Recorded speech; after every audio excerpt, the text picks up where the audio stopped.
Well, good evening and welcome to the podcast. I'm really glad you're here. And I'd like to thank you for joining us for another fun filled episode of Snowmobile History and Memories with our good friend Midge Rosebrook. Midge, how are you doing tonight? Glad to join you guys, Mike. Yeah, and we just came off from the great crane show there yesterday. That What an vintage show. experience, huh? Yeah, 90 some sleds, and I guess it was maybe 100 there. I guess quite a few came after after we started to vote on the sleds. So they Sure. didn't get involved, but there was at least between 85 and 90 sleds that were there. Yeah, very well attended. Both the sleds that came and just plenty of people to show up to experience it. And Oh, yeah, it was wonderful. it was hopping and it was wonderful. It's a And the great weather great was vibe. perfect. Yeah, lots of smiles and laughing and having fun and just a wonderful experience. It was. Yeah. Yes. So what we're going to do, Midge, is I want to tell people what we're here for tonight, but we're going to tell them a little bit more about the crane show yesterday and a couple other quick housekeeping things. But this is what we're doing tonight. We're going to have a live screening and a commentary of a DVD that Midge was involved with about 10 or 12 years ago. And it's called Lancaster, New Hampshire, A Town, a Race, the Birthplace of Modern Snowmobiling. And you want to give the quick elevator speech of what that is, and then we'll talk about the other things and then get into that. Yeah, it's actually we got about 16 or 18 people from Lancaster that were heavily involved in the early days of snowmobiling when the Skidoo first came into the United States in Lancaster, and they talked about the early days of snowmobiling and the Grand Prix that came about because of the second Skidoo coming down into town, that they started racing. So it's and I said a town, a race, the modern day snowmobile, this birthplace of the modern snowmobile, and people, they take offense of that, I think, sometimes. But the Skidoo, as far as I'm concerned, the Skidoo was the modern day snowmobile. The engine was in front of the driver. The driver sat on the seat. His feet were on running boards. He sat over the track. The engine was in front. He steered two skis with handlebars. And every modern day snowmobile has been built ever since on that. Yeah, that's the layout that's still used today. It's been refined. Still, it's to say, you can take away incredibly refined, but it's still. Yeah, you take away the long travel suspensions and in the multi-cylinder engines and the 100 horsepower engines, and what you have is that same basic design. Sure. Of the first Skidoo. Sure. So, in fact, let's use that as a segue because we're going to go to Lancaster here for about a 3.5 minute clip of what we were looking at yesterday at the Crane Snowmobile show, and we're going to see some of those sleds from the very first, the early one, the Eliason's. I think it was a power toboggan. I think they called it. Yeah, motorized toboggan. Yeah, and motor toboggan or something like that. A lot of machines from the 60s, the 70s, the 80s. It's a real eyeful. You're going to see what we were doing yesterday at the Crane Snowmobile show. And if you like what you see, please try and join us next year. It's always the first Saturday in February at Crane Snowmobile Museum, 172 Main Street in Lancaster. So instead of listening to us talk about it, let's take a look at a clip. It's about 3.5 minutes, and we'll catch up with you on the other side. Well, hello, friends. We are here at the Cranes Snowmobile Show 2024. It's February 3rd, 2024, the 10th annual Cranes Vintage Snowmobile Show in Lancaster, New Hampshire at Crane Snowmobile Museum, 172 Main Street in Lancaster, New Hampshire. Since it's the 10th annual show, they've pulled out all the stops to make it extra special, and we've got an extra special turnout today. This could be possibly the biggest turnout ever. As you can see, there's a sea of people and a sea of sleds, and it's kind of hard to get around with all the people and stuff, but we're going to do it anyway and try to give you a look at as many sleds as we possibly can. So let's get started. This is Phil Bell's Snowjet, 69 Snowjet.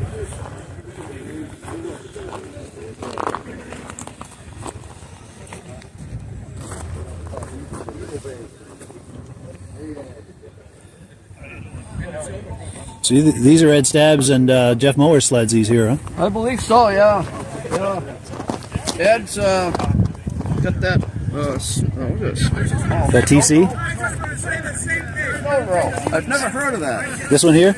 Way up, that orange. Oh yes, yeah. Yeah, it's very unique because the fiberglass cab is incorporated right into the metal of the chassis, so you can't remove the cab.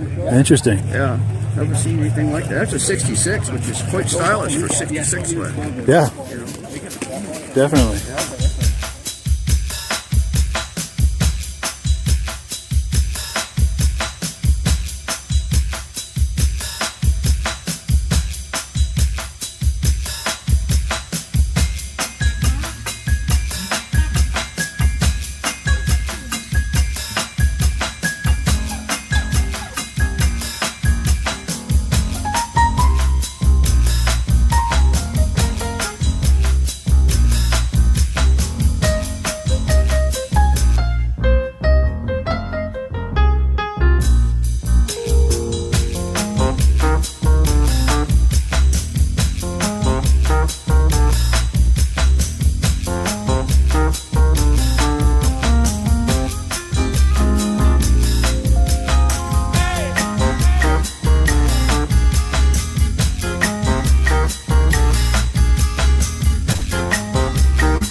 So there you have it, some footage from the Crane Snowmobile Show yesterday in Lancaster, New Hampshire. What a fun time that was. Wasn't that fun, Midge? Oh, that was a blast. And the weather cooperated this year Yes. with highs around, 30, 35 degrees and sunny. Yeah, no wind to speak of. Slight breeze, but not bad. Yeah, and just a wonderful turnout. Just a nice variety of sled and nice quantity of sleds, plenty of people, and just a sea of people, but a sea of smiles. Oh, yeah. Just everyone was having a wonderful time. Yeah, great time.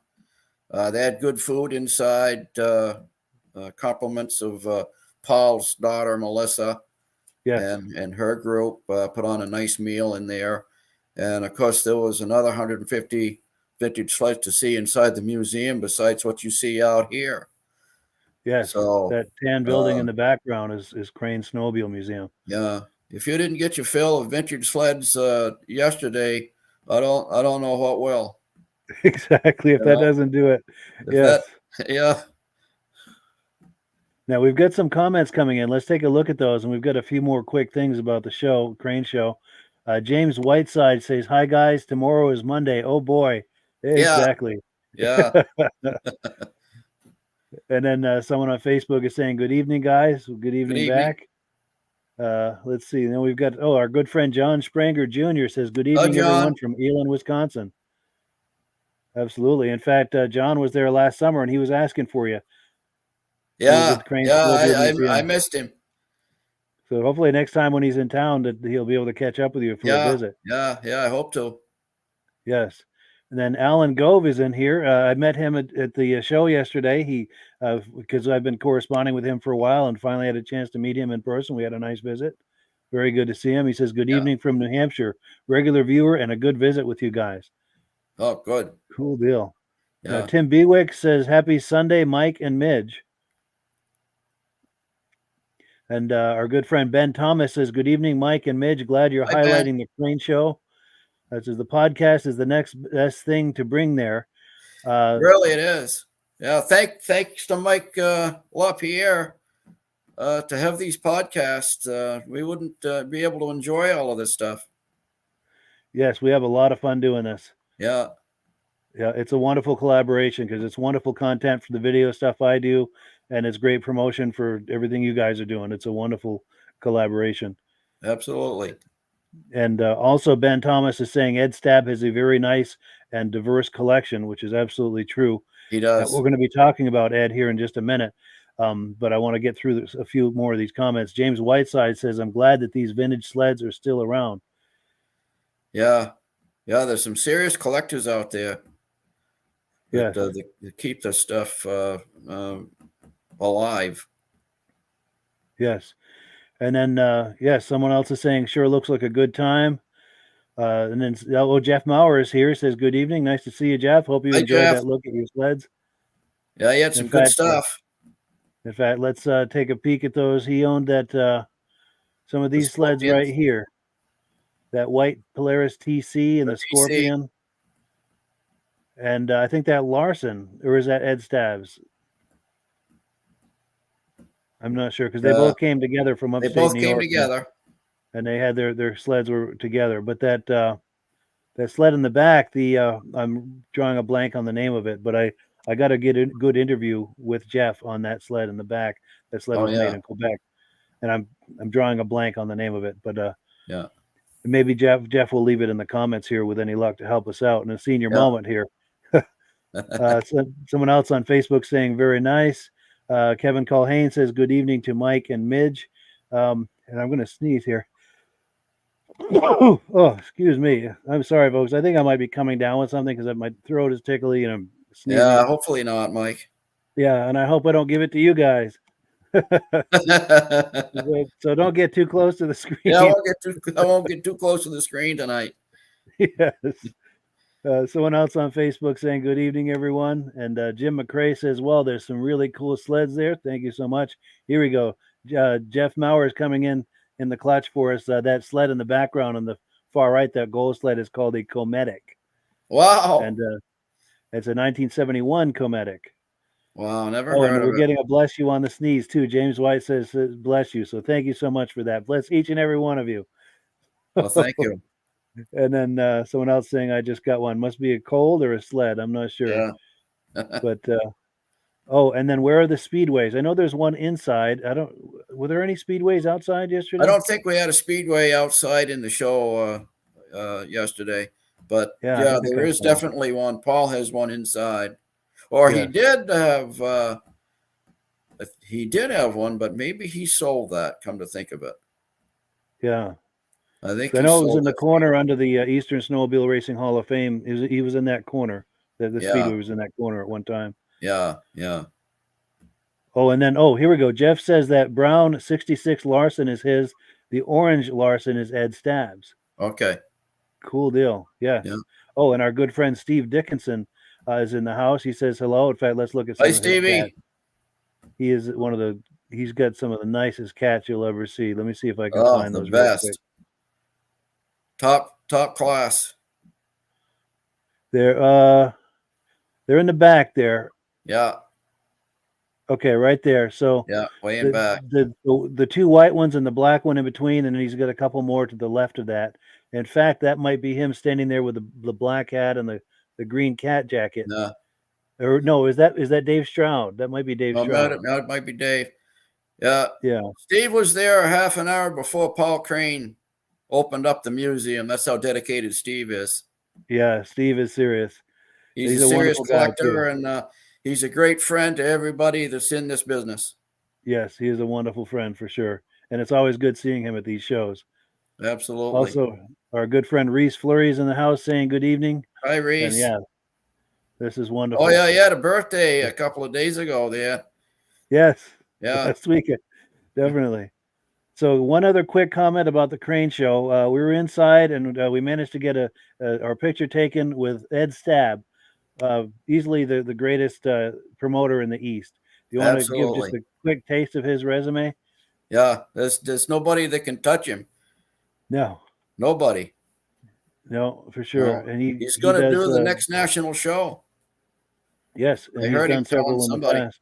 Yeah. He did the one in Old Forge, and he's organized Boonville and the Grand Prix reunion. I think he was the Yeah. organizer of that. And The Grand Prix reunion would not have happened if it wasn't for Ed Stab. Uh, that's why he's in the Hall of Fame.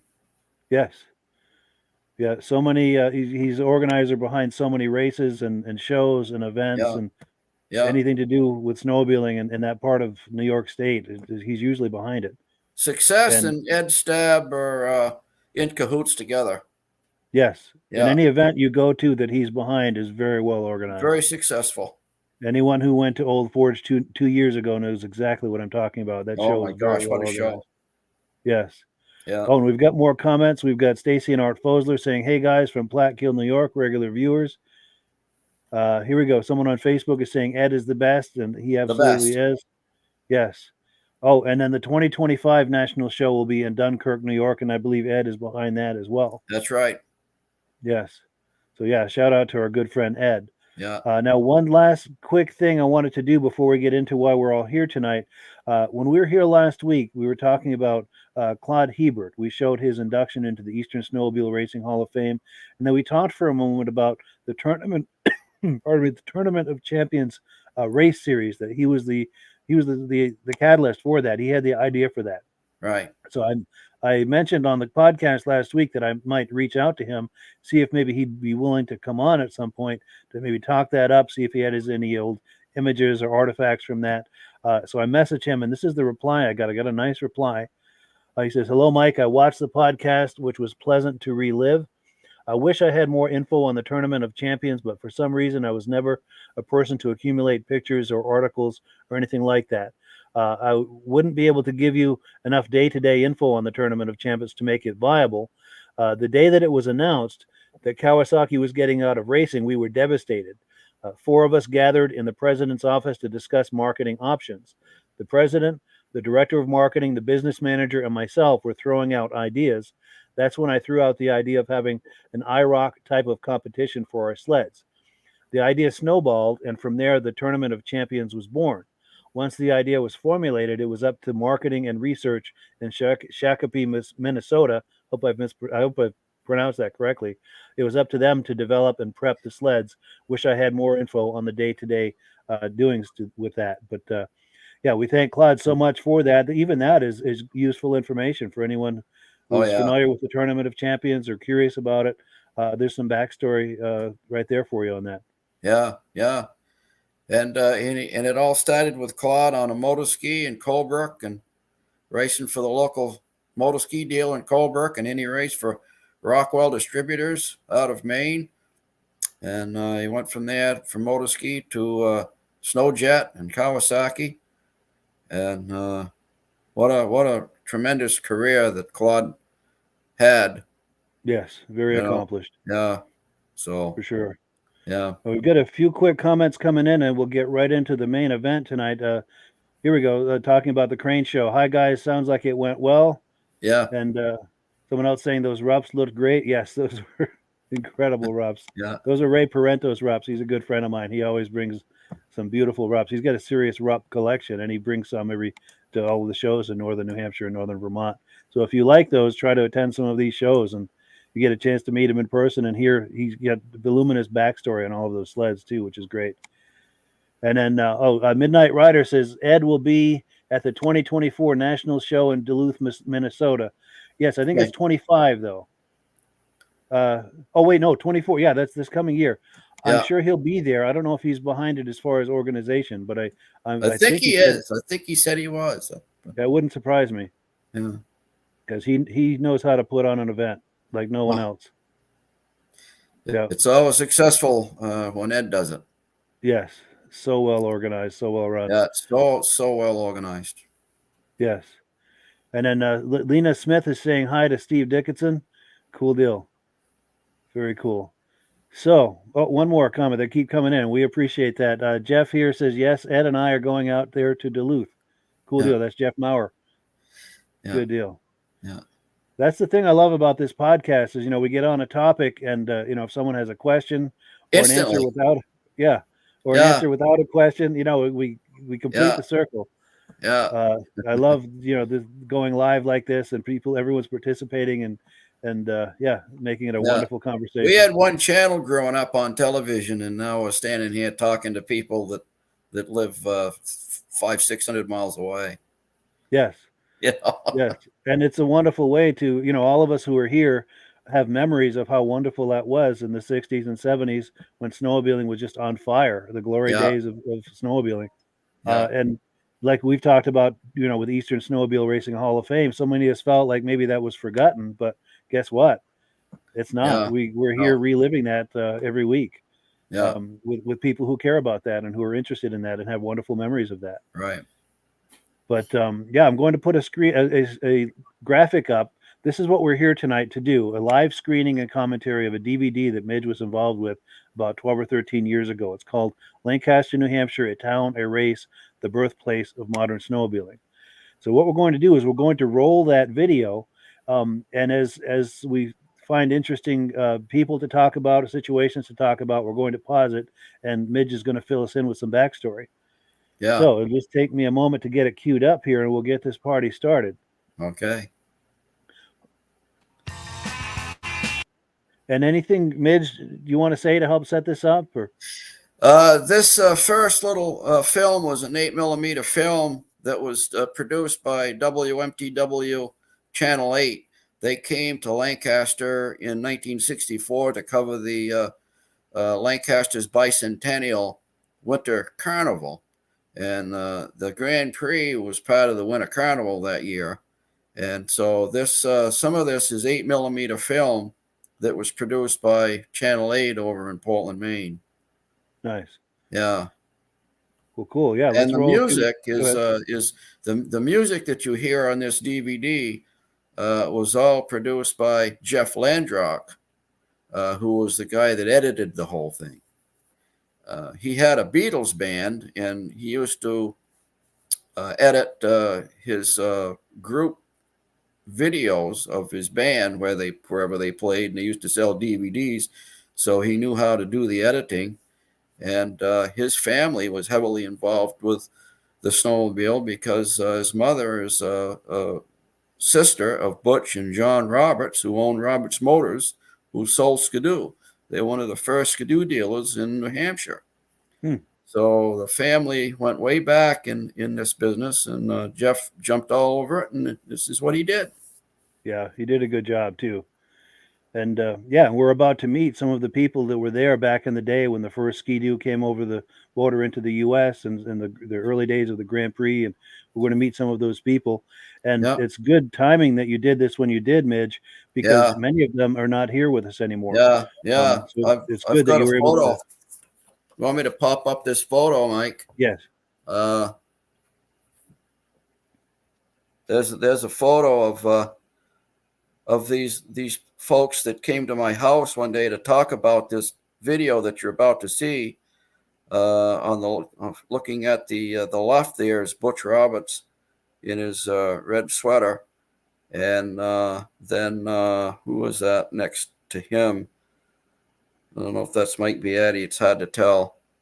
Then Whitey Leonard and Sally. No, Mike is behind Sally. Sally's in the purple blouse, and then Claude Reed next to Mike Beatty, and then there's Muriel Clark, and then there's Bob Clark.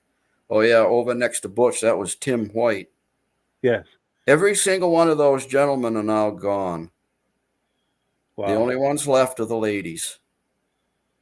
Wow. And It's good. Sally is the only lady that spoke on this DVD. The other ladies were involved with the Grand Prix and snowmobiling early on, but they didn't want to sit in front of the camera. Sally was the brave one, and she's the only lady that sat in front of the camera and talked about it.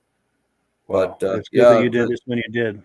yeah, out of the 16 or so people that we interviewed, there's 11 people that have passed now. Wow. Yeah, thank God you did this when you did. It was, oh my gosh. We would have lost that time period. We would have lost the history of that thing had we not done this when we did. So, Yes. yeah. Well, cool. Let's roll this and meet some of these people. And anytime you'd like me to pause it, just ask me and I'll pause it and we can talk about it. Okay.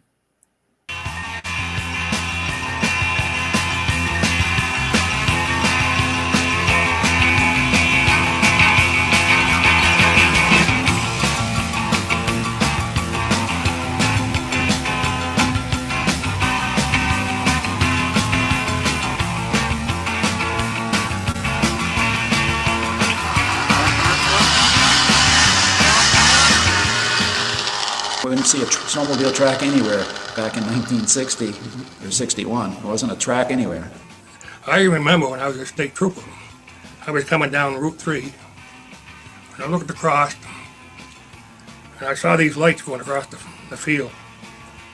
And I'd never seen one before, okay? And, so I stopped, and they come out basically right well where the clubhouse is now. First thing they said, "Are we doing anything wrong?" I said, "No." I said, "It looks like fun." I don't know how we ever got the idea, other than the chamber didn't want to do it. So the junior chamber, the JCs ran it. And Arthur Drake was also on the Senate at the time. And he kind of got the ball rolling to have Lancaster become named Snowmobile City and the Grand Prix as of that week that we usually held the Grand Prix. I think that story just needs to be told.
That 61 sled right there, it was my sled, Bob Bottoms and I went to Cannon Mountain. They wanted to try one. Of course, you gotta realize these have no brakes. Bob says, bring that up that slope. Every time I go by it, I can picture where I was on it. I went up just as high as I could, and of course it's steep. We turned around, and there's a huge rock in the middle of that, boulder. And I just barely made it by that. I got to the bottom, and the guy says, I don't want one of those, so you can't stop. Him and I, we lived beside each other, and we raced together. And, that's the way we started up. Yeah. We snow machine together, and then I started messing around. I would get mine to go faster than his, so then we'd have to do it to his. Well, Bob Horton was probably one of the finest racers in New England. And when Timberland Machines shut their racing team down, he had won about every major race there was to win in New England. That's all we did. We worked all week long on them to get through a weekend. If you could put a couple $100 in on a sled so you could run it for a half an hour and have it stay together, you succeeded, So Louis was Louis and Tim White, Bush and Johnny, and Louis was our mechanic. And he had a few little secret things that he'd do to engines that the guys from Timberland didn't have. They even tried to offer him a job if he'd come work for them. A lot of them fool with just the engine, but the chassis itself, there's a lot of things in there that can be done to speed them up. We would change bogies, the suspension around springs. The wheels, like the bogie wheels, for instance, had chassis grease in them. Well, that chassis grease running in the snow, cold, it really stiffens up, and it takes a lot of power to turn the wheels. So what I would do is I'd clean them all out, clean the grease out, and then I'd fill them with a light oil. And just by doing that right there, you could pick up maybe a mile, 2 miles an hour. I paid for my first machine by going back at night and cutting a hole through the crate and going in with this engine and putting it all in place before it was shipped out to a dealer. Rubber boats. Obviously, we're looking at lots of wool layers. What do you have on? Johnson pants, Johnson jacket. The best you could buy. Like the idea of it. I got the offer. One day, Bottom gave me a sled to run, so started going. Part of your lifestyle back then was you'd go to work, you'd come home from work, grab a quick bite to eat, maybe, and then you'd go and tear down the machine completely and get it assembled again by Wednesday so you could drive it Thursday and then head off for the weekend for the races.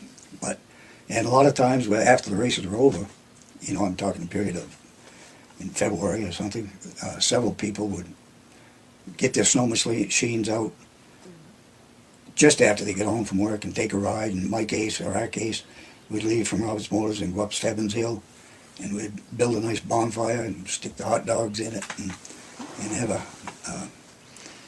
well, whatever, to wash it down.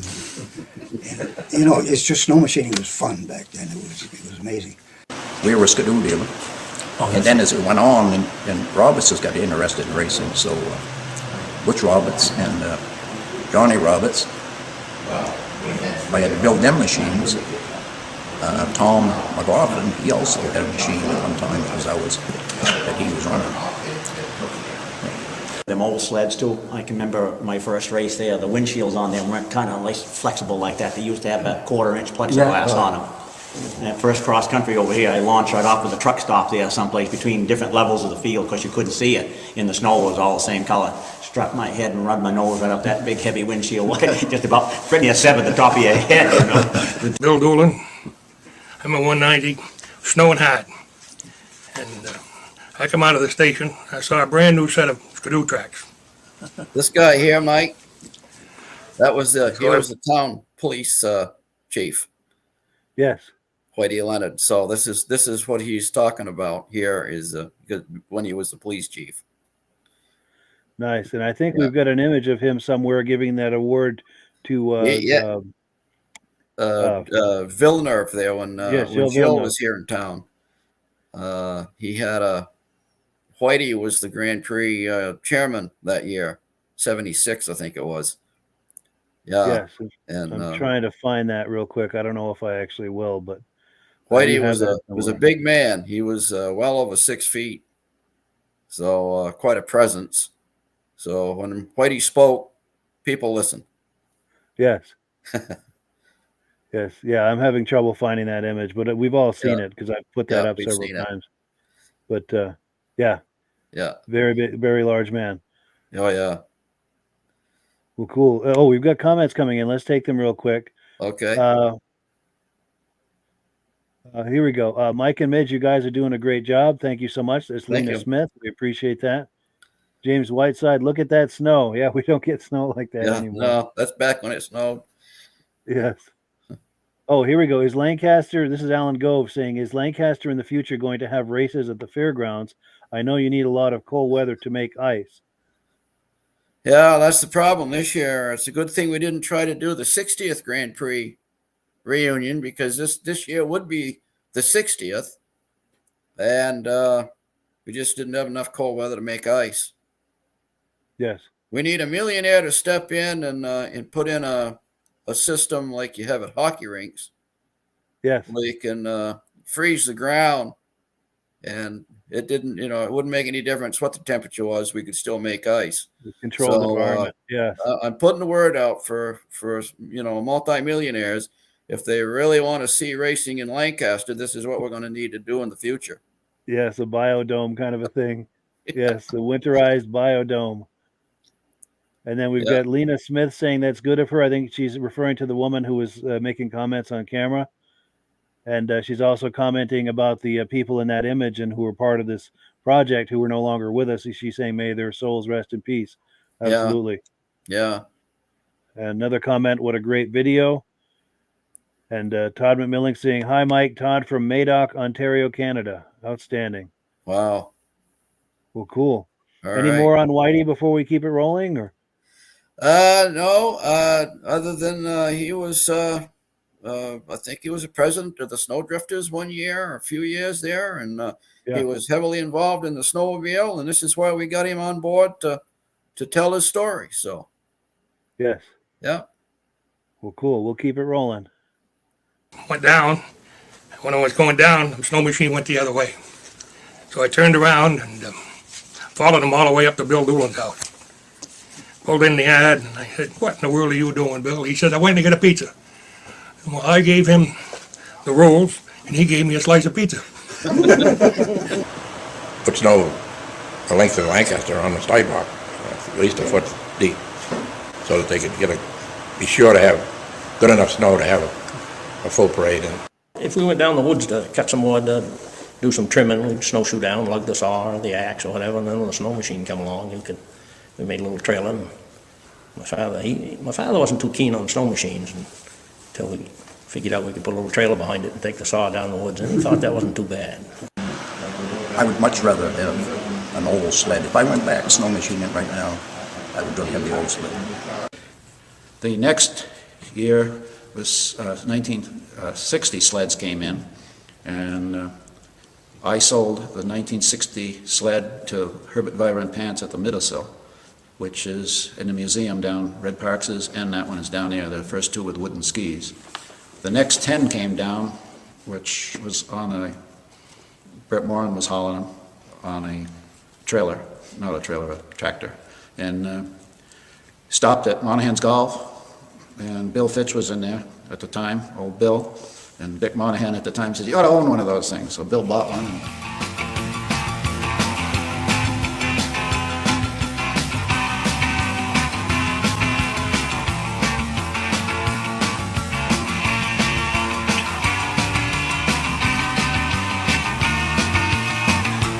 Yeah, they had a full-fledged band at the town hall, not the town hall, the community house.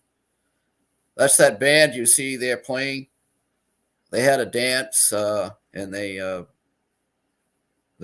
crowned the queen that year, the snowmobile queen, and everything else at the community house. So you'll see bits and pieces of that as it plays. A few minutes ago, we were talking about Whitey Leonard. I did find that image of him giving the award. Yeah, there he is. Yeah. There we go. So it took a minute, but I did find it. Absolutely. Thank you, Mike. Sure thing.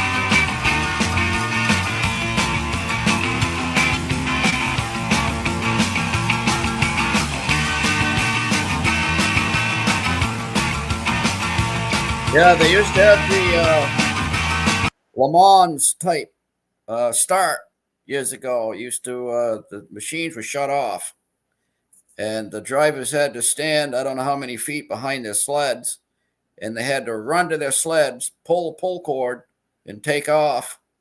And because back then sleds were notorious for not starting on the first pull every time.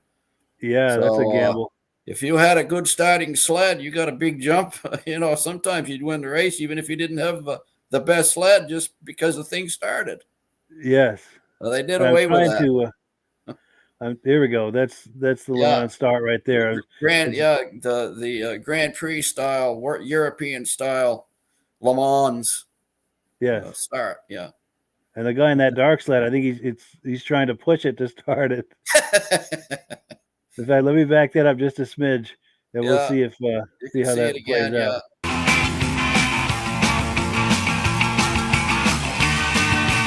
There they go.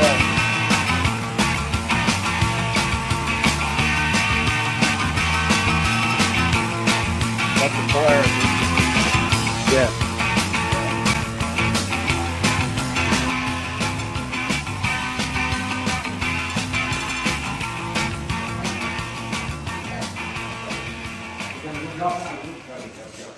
They're all well-accomplished mechanics, automobile mechanics, essentially, heavy equipment mechanics, and they were young, and they put their skills to work on these new snowmobiles, and they rode them about every night of the week. Well, the first thing you notice is a lot of snowmobiles.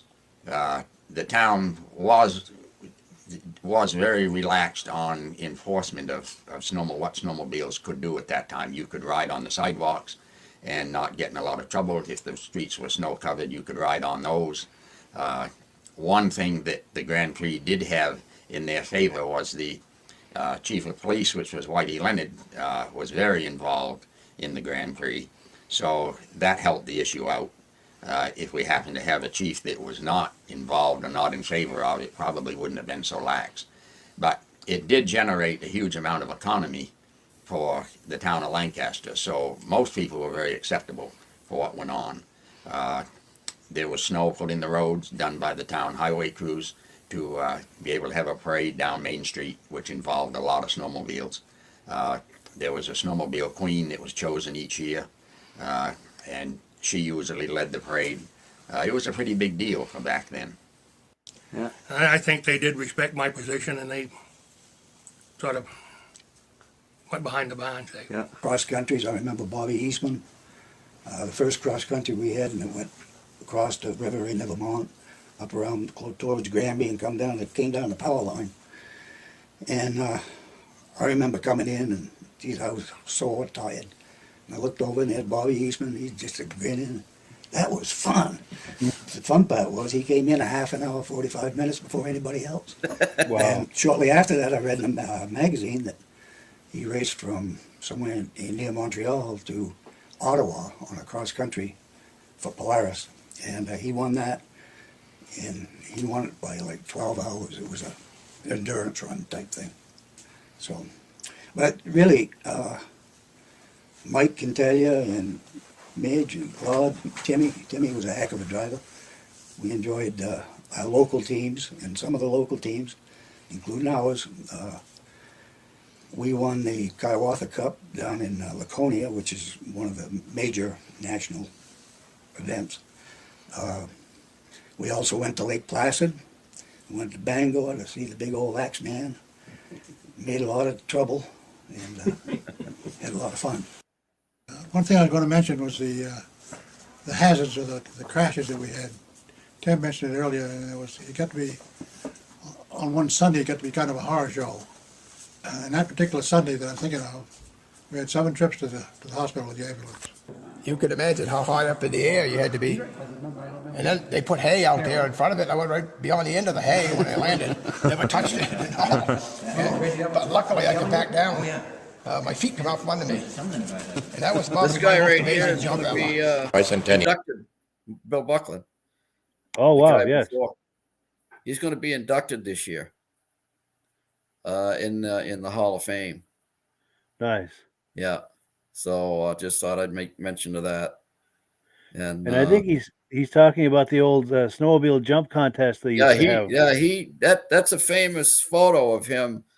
I told him that was the first freestyle when his feet were off the seat and all he had his hands on the handlebars.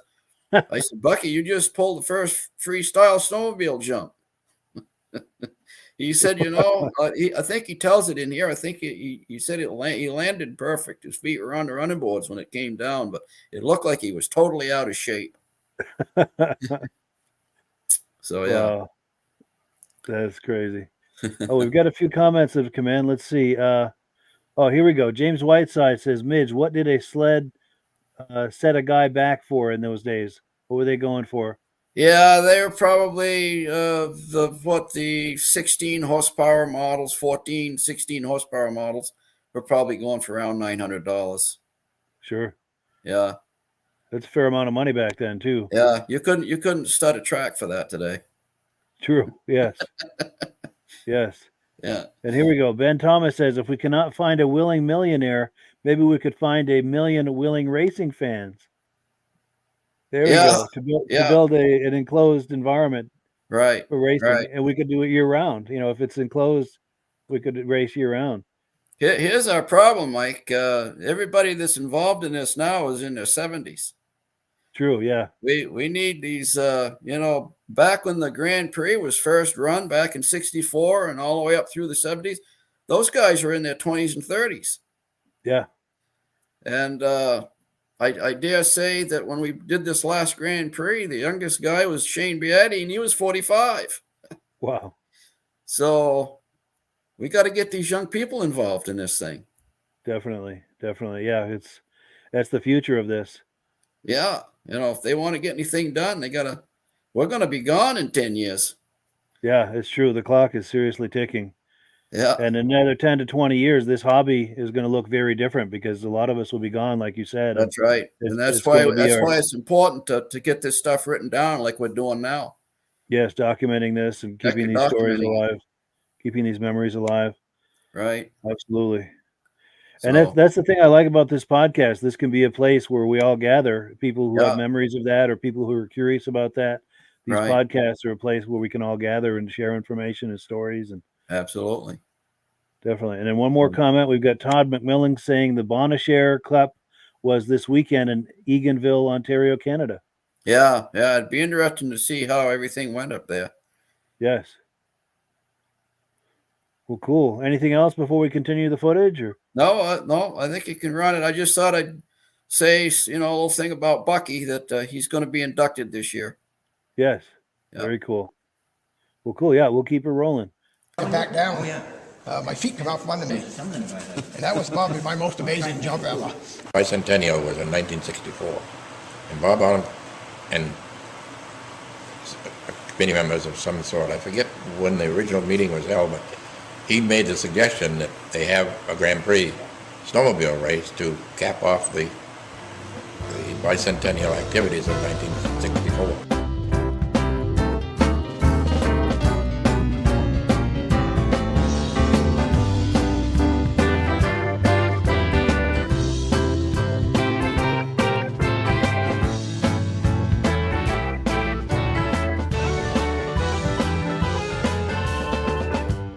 What's that? 69, 15,000. You could be assured that people's heads would pick right up when you mentioned Lancaster. Well, Lancaster in the wintertime is a sleepy little snow-covered town. And when the Grand Prix would come to town, it was just unbelievable. The amount of people, cars, traffic, just, you would never think that it would get to be such a big deal. When 15,000 people coming to Lancaster in the middle of winter is unheard of. The only time you ever saw that many would be for Lancaster Fair. Because Timberland Machines introduced Skidoo in 1959 here in town. It was the first place in New England, I think, that had Skidoo. And it allowed a little extra time for the development of that type of competition locally, so that they were probably a little bit ahead of the game. It was just, you could tell that something was going on in Lancaster. I'm not sure if you was flying over in a plane, you could look down and say there was something going on in Lancaster. But traffic, it was backed up. I remember a couple times the governor couldn't make it, and the state police had a hard time getting through. And like Bob mentioned, that they had some dignitaries they had to get up there, and we had to get the state police to get them. But Route 3 is like the fair. There's no place to put them, so you just have to live with it and get them off the street and into the parking lot as quick as you could. We had plenty of help, the state police, and sheriff's department. We had some other the locals. And of course, if the weather was real bad, it was snowing, it created more problems. But as a general rule, the public acted very, very good. How about that race you told about down in, what was it, Lewiston, on a mile-long track? Horse track down there, Scarborough Downs. Sprockets. We were down there and they iced the track for people, just like the store. And we knew we were going on ice, so we called Bombardier, and they sent down some bigger sprockets, longer chains to make it go. Well, I had an 800, and over that particular year, they had a speedometer up. I don't know why. And I looked once going down the back there, I pinned it up about 110. Get stuff from Loystow Piston Company. So he gave me the address of the company. I had my wife write him a letter to see if they were interested in anything like that or could help. And he wrote me back a letter and said, send me an engine and I'll look at it. So I sent him a complete engine, and which they all tore it down, and he built me pistons. It was dog eat dog. You could wreck the other guy who did it, you know. They didn't care. And I had started racing, but I used my own sled and paid my own expenses and bought all my own parts. Well, I got wrecked pretty good up in Colebrook, and I took the skis and everything else underneath my unit. So I come back and I said, that's the end of that. And of course, Timberlands at the time was benefiting by the advertisement and the racing that I was doing. And well, they wanted to know why I wasn't going to the next race. And I said, I just wrecked the machine. It cost too much to keep them fixed and not going to do it anymore. And that same day, they come back out with a program that said, we'll buy the machines, we'll furnish your uniforms, and you could race. And we kept the money, I believe. Yeah, we could keep the money. Yeah. Yep.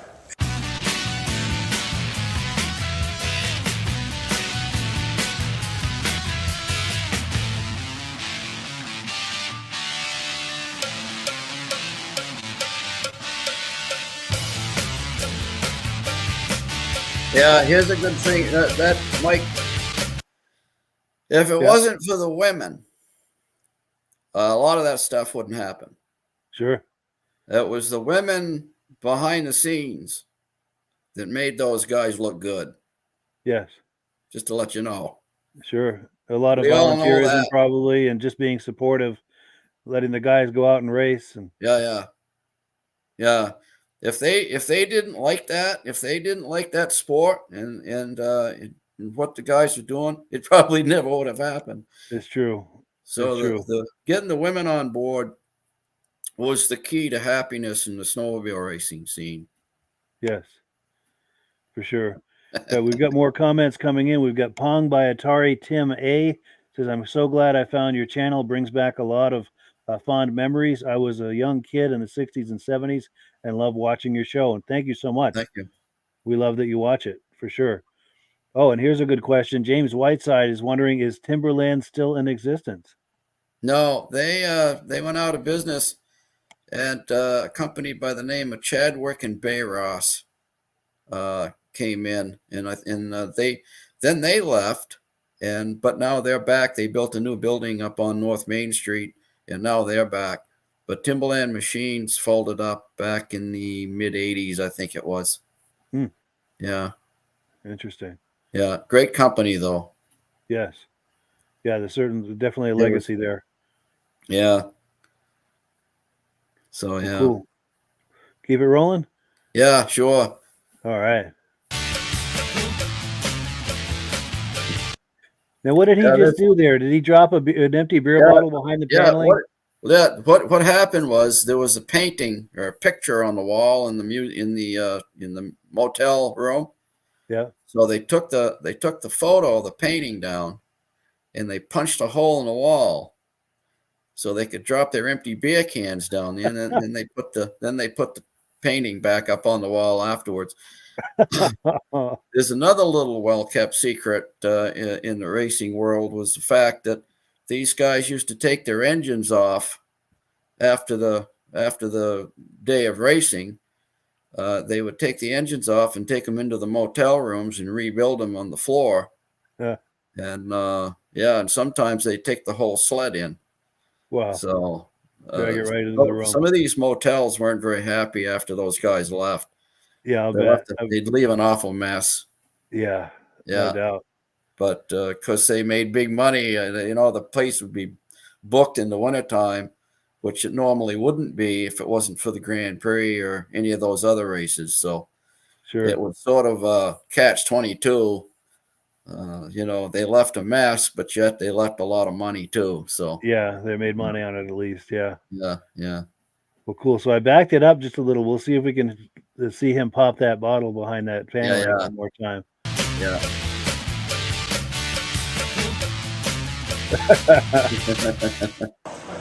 To me, when the Grand Prix was the biggest and best time of the year. Speaking of motels, was this the original or Tom. second owner of the Lancaster Motel? His family built the motel. Okay. His dad, Tommy, his name is Norman McLaughlin Jr., Norman Thomas, but they always called him Tom. And his father, Norman, and his mother, Catherine, bought the land that the Lancaster Hotel was on. That burned, I think, in 1946, 1947. There was a huge hotel on that site, and it burned. So the McLaughlins bought the property, and they're the ones that built the motel, and they ran it right up until Norman and Catherine decided to retire, and then their son Tom took it over. This guy here took it over, and then he would have been ran the it. owner of the motel during the heyday, correct? The So 60s and 70s? Sort of towards the end, I think, more towards the end. Tom was involved. It was a family operation. Tom was involved in the motel with his parents, and Sally and Mike Beatty were involved with it too. Mike actually worked for them for a while. You know, when he and Sally first got married, he worked at the motel, and it was a family deal. Yeah. And so, Tommy here ran it until he retired, and then of course, and then he sold it.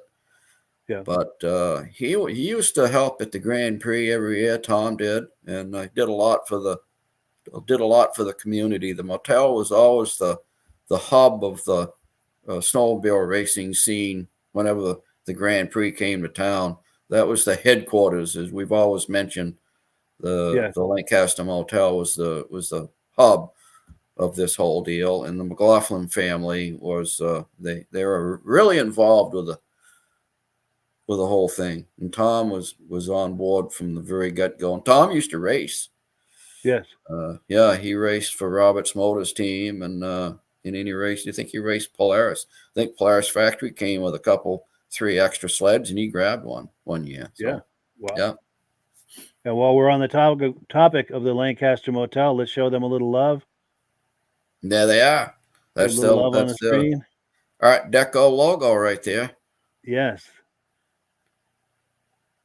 And here's some information on how to reach them. And speaking of Art Deco, they're trying to they've refurbished the entire motel, but they're trying to keep the mid-century vibe alive. Yeah, it's all in a mid-century theme, Art Deco mid-century theme, and it looks wonderful. You would swear you're stepping into 1956. Yes, it's like a step back in time. Yeah, everything's new and polished and modern, but at the same time, it's got a retro feel to it. It's wonderful. Yeah, they get retro furniture and all the fixings and everything to keep it mid-century. Yes. So and it's contrasted by modern Wi-Fi and all the things that you would expect in a modern motel. But it's a wonderful balance between the two. Yes, and absolutely. And the current owners are still very friendly to the snowmobile community. They've been very good friends to you and I personally, as well as to all of our history projects that we do, and modern snowmobilers. They're still they understand the history where the motel is part of that history. That motel could not have been purchased by 2 nicer people. It's true. And 2 people who are more dedicated to understanding the snowmobile history and keeping that alive, and being a part of that community. And so we encourage you, if you're ever going through Lancaster, whether it's for snowmobiling or just passing through, or leaf peeping in the fall, please consider staying with our friends at the Lancaster Motel. You couldn't ask for better friends, like I said, on a personal level, and also friends to the snowmobile community. It just it doesn't get better than that. So if you want to stay with people who appreciate and understand snowmobiling, there's no better place, and we ask you to please patronize them. That's right. And if you do, please mention that you saw them on the podcast. Mm-hmm. Cool deal. So keep this rolling. Sure. All right. I mean, it was better than Lancaster Fair because you had all these snowmobile people, and of course I love snowmobiling, and I still do. And it was just so many people that we would get to come to that affair that just, and like at the motel, the dining room. I mean, our dining room during the wintertime was dead.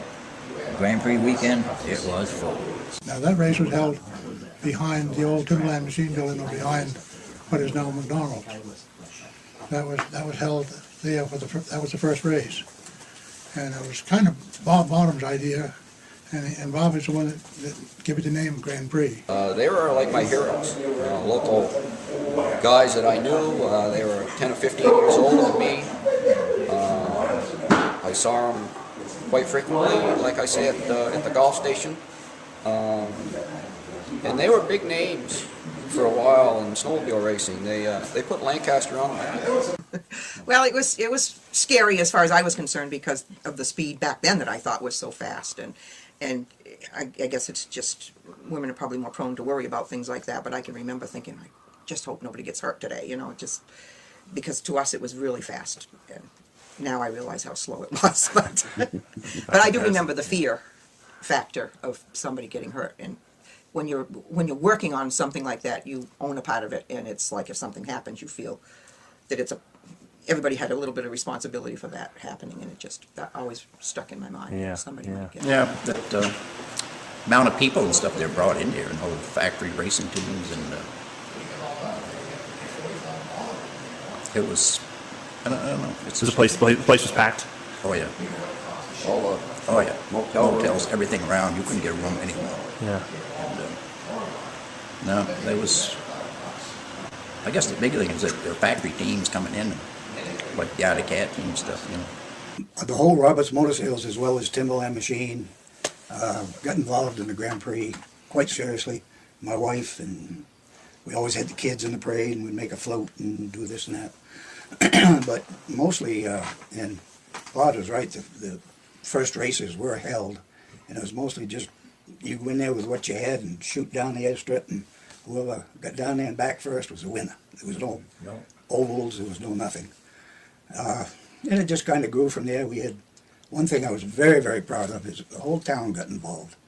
The fire department, they would volunteer their help in their water trucks. The town crews would get the graders out and grade and smooth, and the town manager would get into it in every way he could. I think the one that sticks out in my mind the most is the year that we put the salt on the ice.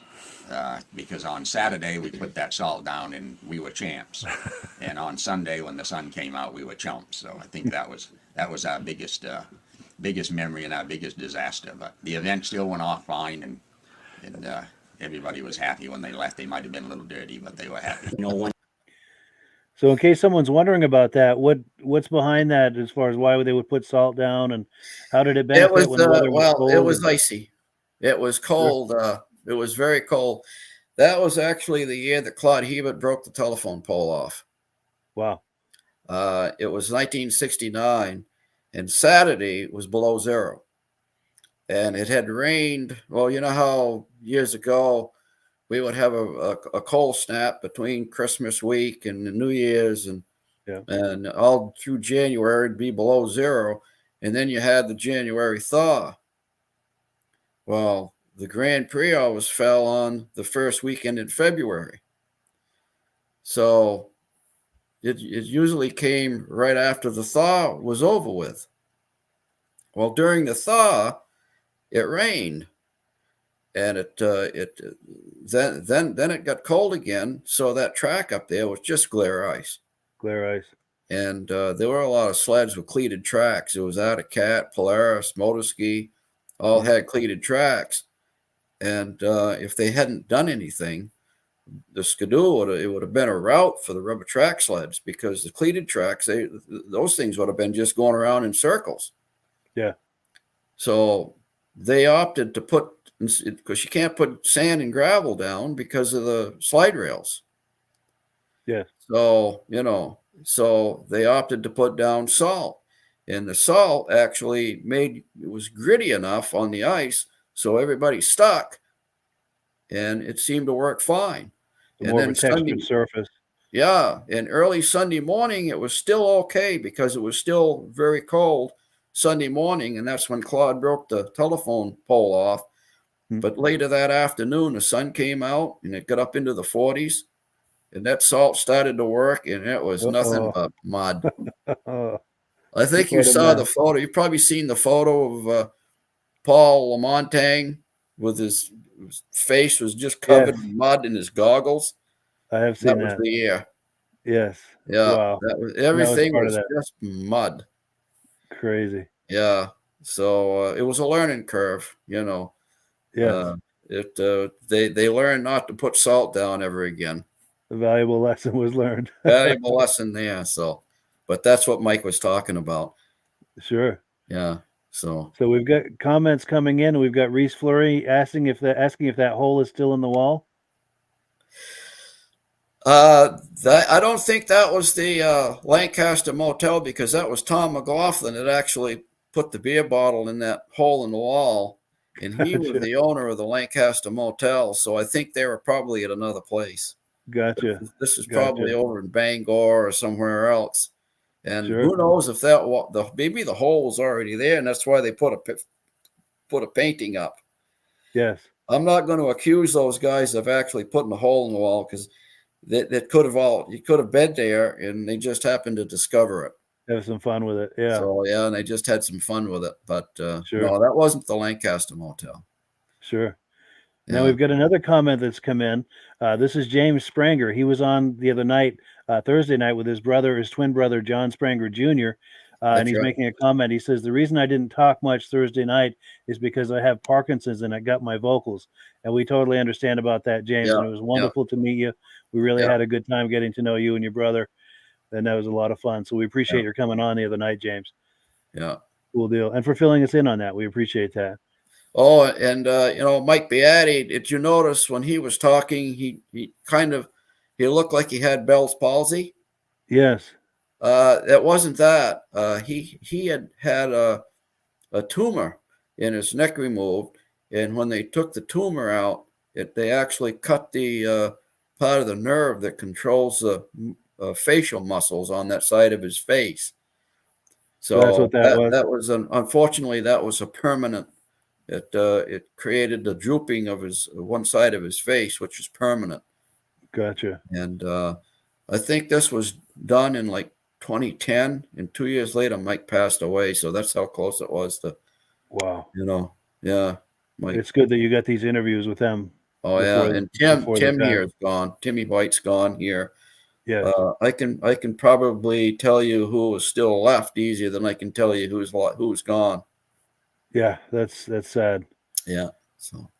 And then we've got another comment that's come in. We've got Midnight Rider saying, "What amazing footage! Hats off to Mike, Midge, and everyone who helped put this video together. It's a true piece of history." He says, "Mike, are you and Midge going to be at the 2nd through 4th of August, at the Duluth National Show?" I doubt I'm going, but I don't want to say no for sure. But yeah, how about I don't you, think I can make it. Yeah. Same here. I'd love to do it, but I doubt it's going to happen. I would love to. That's quite a travel. That's quite a distance. Yes. Yeah. But anyone who happens to be going to that, if you're able to get some footage, some cell phone footage, we would love to share it on the podcast for everyone to enjoy. Yeah, please do so. And what we do ask, if you do that, I'm going to put myself full screen for a moment, and you'll see why. If you're getting cell phone footage, please hold your camera horizontal like this for a wide shot. It's very difficult for me to work with vertical footage. So if you're taking any kind of footage, please hold your camera horizontal like that for a wide shot. It makes it a lot easier for me to work with. And let me get the shot that we had. There we go. Yeah, we've got a few more comments coming in. And James Whiteside says, times were so different back then. Everyone who was involved back then has to have wonderful memories. They were so lucky. Oh, it was a wonderful time. Yeah. It was a brand new sport. Yes. Oh, and here's a question. This is right up your alley, Midge. What is the history of the Gulf station you speak of, Midge? I know you have a personal connection to that. This is from Reese Fleury. Yeah, the Gulf station, my uncle bought that in 1953. Gulf, there was Whitney Motors was in there, they sold Rambler. I think a Rambler, or maybe it was a Pontiac. I can't remember. Anyway, Whitney Motors had a car dealership in there, and Golf wanted to sell that building, and Whitney didn't want to pay the price.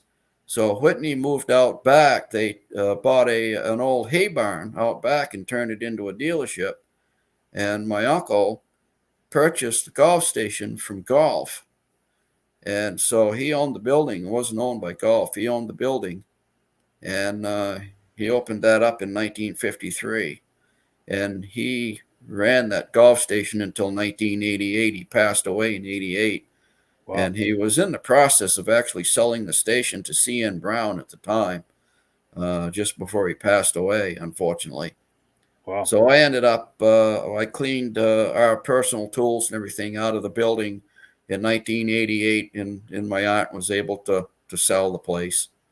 And yeah, but he operated that for 35 years, and I worked for him for over 20. He had a Polaris dealership there. And isn't there a story related to? Well, Bob that's Eastman? where all these guys hung out. Every single one of these guys that you see in this video hung out at the Golf station. That was the place that all the gearheads used to hang out. Timmy White here, you see, Mike Beatty. They all built stock cars out of there. They used to work on the snowmobiles there, and that was the hub for all of the gearheads in the town of Lancaster, Dick's Golf Station. Yes, and I think when Bob Eastman was in town racing, he would use that as his shop to. Polaris used that for their race shop, absolutely.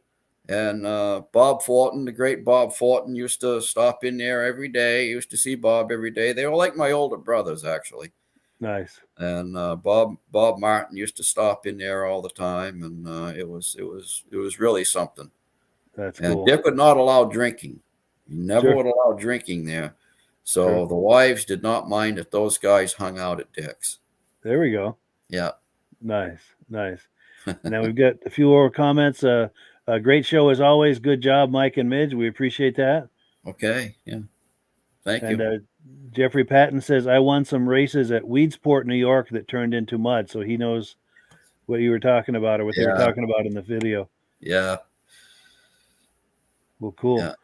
So we've got plenty more to see here. Let's keep it rolling. And we do have to be finished by the top of the hour. We've got plenty of time, but I do want to keep it moving. But yeah, let's continue. Year, and I don't remember what year it is, that we had in 3 and 4, coming out of 4, they had cut a slot on the bank to get into the parking lot. For some reason, I don't remember just what that was all about, but they had a slot, and I know that when we had our meeting before the races started, they told everybody that don't ride the banks high in 3 and 4 because they had that slot cut. You had to stay down. When you came out of 3 and coming into 4, up the straight, you had to stay down low. Well, I was right behind this gentleman, don't remember now who it was, and he was way up high, and he hit right into this slot. And when it did, it just throwed him right off his machine. He reached out and he grabbed a hold of what was the back handles of it. And what it did is I had cut right down, and it pulled him right straight in front of me, and bang. I got him right in the midsection with my skis. So, of course, it just, I could just hear him moan, and it just rolled him off to one side. I went up as far as Tenny Whiteout, and I told him, I said, I just run over this guy down here. I think he's hurt bad. So that stopped everything. He went down. And to make a long story short, he ended up breaking 6 ribs, punctured 1 lung. But he came out of everything all right. He was laid up for quite a while, 6 months or so. But I know I had called and talked to him so that he had got through all of that. But, you know, that's an era that stuck in my mind. And then I think one of the last years, and I think probably was the final year for me, I got run over in number 3 there with an Arctic Cat. I can remember I got somebody run into the side of me and got me sideways, and then my machine flipped over, and then it just kind of took off, and there I laid. And just as I was getting my head tipped up to see what was going to happen, I could see this Arctic Cat. Of course, they had cleats and everything on years ago, and I could see him coming, and all I did is I laid back, tipped my head back, he had a helmet on, and he went directly right over me, clunk, clunk, clunk, clunk, you know, and I set up after he went by, and I'm like, oh, God, I guess I'm all right. I remember Bobby Fortin, and I remember Billy Buckland, and they were flying over those things and going crazy. So we were all in different classes, of course. But so I was in one of the slower classes. And I had a pretty good machine and I was cooking pretty good, but all of a sudden I hit a hump sideways, and when I did, I flipped over to the right and I caught it with my right leg, but my handlebar went into snow. So when I brought it back up and goosed it to go up over the next hill, I went over backwards and the machine took off, and I watched it and watched it. And I said, oh no, I hope nobody's in the way, or I hope there's no car in the way. And that thing flew, geez, a good 30, 40, 50 feet anyway, and then it disappeared. And I didn't see it again. So I walked over there through the snow, and I looked over the fence to see where it might be, and it landed right square on an empty trailer. And of course when it landed, the throttle disconnected, you know, it went off. So it never really hurt my sled, didn't hurt a car, it just landed like a pancake on that trailer. And I said, wow. Oh my God. Too bad that wasn't on video. Canadians come down from Valcourt, and they had some really hopped up machinery. They had, instead of a 2-cycle Rotax engine on them, they had a Honda 4-stroke engine. They had 2 of those set up with Honda engines. I remember those Hondas. And one of the events that we had was a jump. It was a ramp there. It was a jumping competition. And the Frenchmen come down through there with those Honda engines. They were going to show us what snowmobile is all about. They come down through with those Hondas up over the ramp and never let off the throttle. And when they were in the air, the sled was just screaming. When it landed, it snapped the drivetrain out on both of them. They packed up the sleds. They said to us, they said, this is nothing but a farmer's race. And they headed back to Valcourt. You froze. Your feet were just like ice. You could stomp and you could do whatever, but your feet were extremely cold. Your hands were cold. Your face was cold. But you had to stand there because it was just an exciting part of being in Lancaster at the time, and you just couldn't miss one single second of it. Well, back then, I think by that time, I think you spend the whole day, and of course you get up early in the morning, your stomach is churning, you're all excited, nervous, and you run up there at 7 o'clock in the morning. Of course it's cold. You know, in the outfits that we had were good for those days, but nothing like we had today for outfits to wear. And you spend all day, 10, 12, 14 hours at the racetrack, and you had to be aware of what was going on. Nobody came running around and begged you to get out in your class. You got one call and you had to be there, or you missed it. You know, they didn't come looking for you. So you're right there waiting, and you listen to the loudspeakers or anybody talking. You was paying attention so that you didn't miss it. So and then you get through all your racing all day long. I'll tell you, as a young fella, I don't think I was looking to party. I think I was headed home going to bed. And of course, and I was on the committee where we would go up there, like the Mac Garage. John Roberts owned the Mac Garage, and he would donate several of his dump trucks, and we would go up there at night, get 5 or 6 guys, take the trucks and go up there at night and go round and round and round that to pack the snow down, to get it packed down and make a hard surface for the race. And that was, you know, just part of, you had to do it, or you wouldn't have a good track. Any close calls? Oh yeah, you would get run over once, not run over, bad to get beat up a little bit, but luckily I never broke anything. You rode the big ones, didn't you, Bob? Yeah, near the end of it. But at the beginning of it, we had some 250s, 340, 440, and then the 650s and the 800s. What was it like grabbing the throttle on an 800? You want to hang on. I had this 26-mile cross-country race, and well, man, a few of the local words. drivers that were at the Timberland would be out every day practicing on that cross-country race.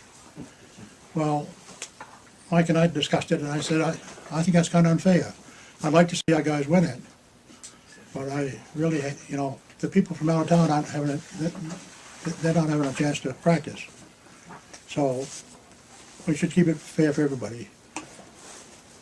Bob Bonham says, well, don't you want our guys to win? Yeah, I said, yes, I do. In fact, at the time that I was working for him, I thought my job might be in jeopardy, but it wasn't.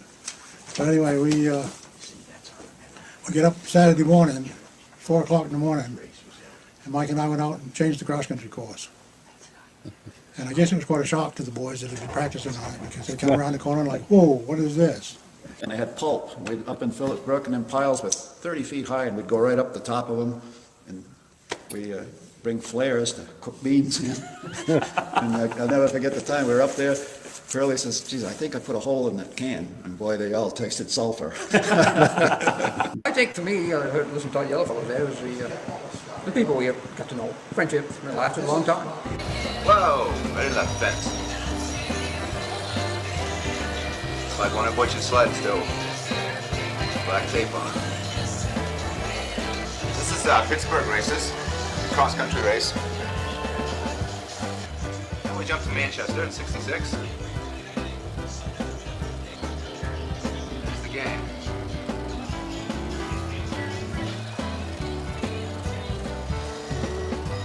Brother and I used to have a racing team with Louis Cassidy was our main mechanic. And after Johnny and I got racing, my brother John, I was a chairman this one particular year, and he was a spotter on turn 1 and up on a tower. And he radioed down to me, he said, get somebody up here, my knees are shaking so bad I can't do anything. And that particular day it was very windy and 20 below, and to stand there for 3 or 4 hours, it was tough. But for a 2-day event, that was the biggest crowd that had ever been drawn, and probably ever has. Ever drawn to Lancaster in a single day? Yes. I did a lot of the work when Mike was the chairperson, paperwork and that type of thing. I remember one thing that we used to have to do that I really, really did not like was to go around to all the people and ask for donations, or did they want to sponsor trophies, and that was a part that I always had to do and didn't enjoy. But that, you know, there was the paperwork part of it, and then we also did the concession stand. I remember working the concession stand. I was just telling Mike that I remembered that we brought a concession stand down from the Speedway one winter when there wasn't a place to serve food, and we used that. It was like a mobile trailer that we could move, and we moved it down and used that for the weekend. And I worked in that quite often because they start with an empty field and end up with this big race. I mean, you know, there's absolutely no facility there until they start putting it together. The entire town, every business, every private individual, all volunteered their time. Nobody got paid. Nobody got anything other than the reward of seeing a successful Grand Prix go off. That made everybody proud. I think that was the year that I finally said, you know, I got a family started, just got myself a house, hadn't been married terribly long. I said, I think maybe I better call this quits. Then we had 3 bad years in a row. One was too much snow, one with ice, and one was too cold.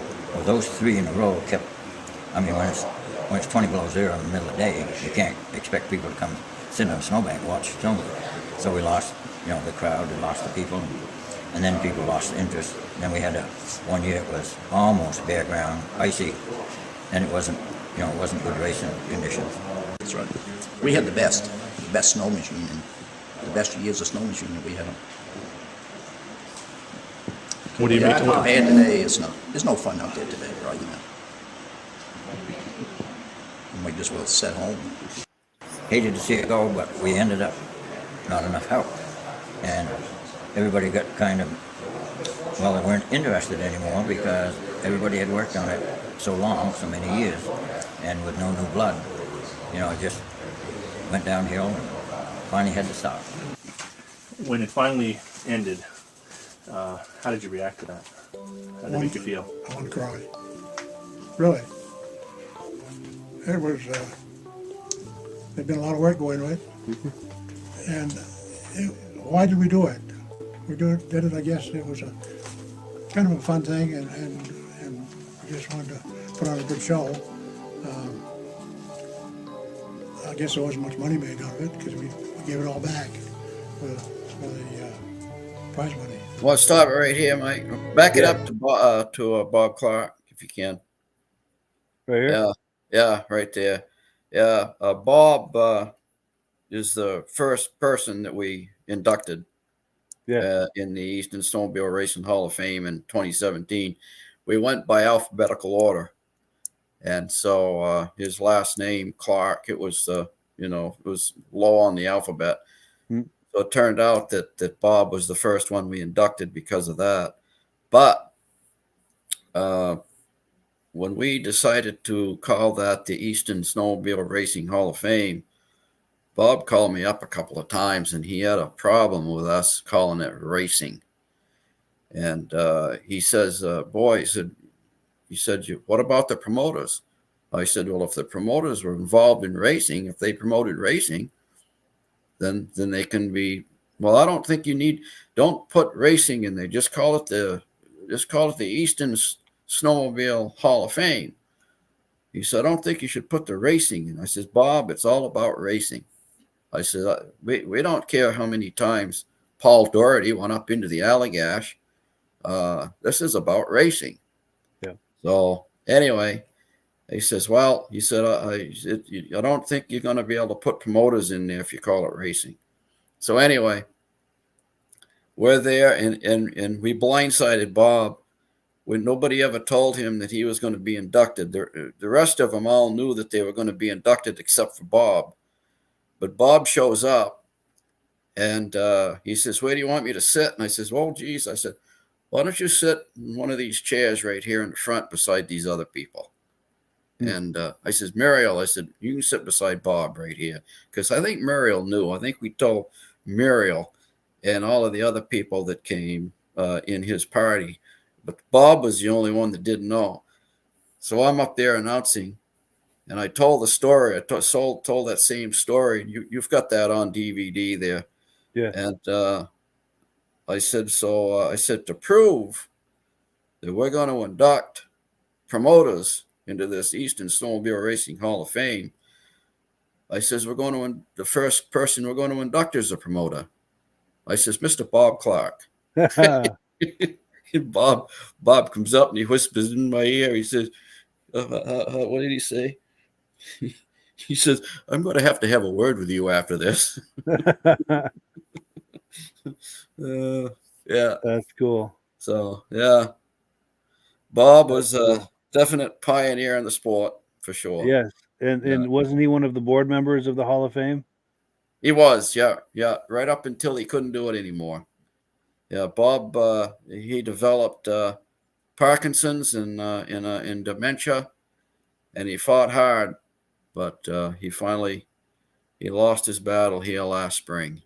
Wow, that's sad news. Yeah. So, yeah, he and Bruce Dunham both about the same time. About the same time. That's right. Yes, I remember that. Yeah. Yes. And so, yeah, the only one left out of the original 4 that we inducted is Bob Martin. Bob Martin, yes. Yeah. Conrad Rollins is gone, and Bruce Dunham is gone, and Bob Clark's gone. Wow. Yeah. Unbelievable, isn't it? Time catches up with all of us. Yeah. So now, while we're talking here, I know we've got until the top of the hour. I want to try to use some of that. I'm trying to find an induction, the induction of Ed Stabb, since we were talking about him earlier. Yeah. And I'm searching while we're talking, to see if I can find it, because I'd like to play it. And if you want to continue talking, I'll search while you're talking. Yeah, or just continue playing this maybe, and yeah, because we've got the credits. Let me play that, and then I'll give you a chance to talk some more. Okay.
I love it.